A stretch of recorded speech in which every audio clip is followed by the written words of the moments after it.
Hey, welcome back to Rusty Bow. Today I'm going to take this ugly billet of spring steel that's 6 layers on this side and 4 layers on this side, and I'm going to fold it over and make 10 layers. I'm going to do at least that. So let's get on with it.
Well, I got one fold yesterday, and I slipped in some subsoil point in the middle, so I have 11 layers.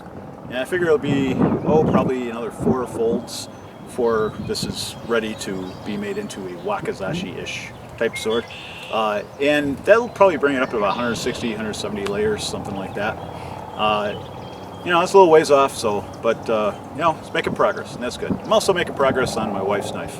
So that, I'm grinding it down, or actually sanding it down, bringing out the edge, but that's taken a while. So either way, it's progress, and progress is always good. So see you on the other side of the week. Stay well. Be good.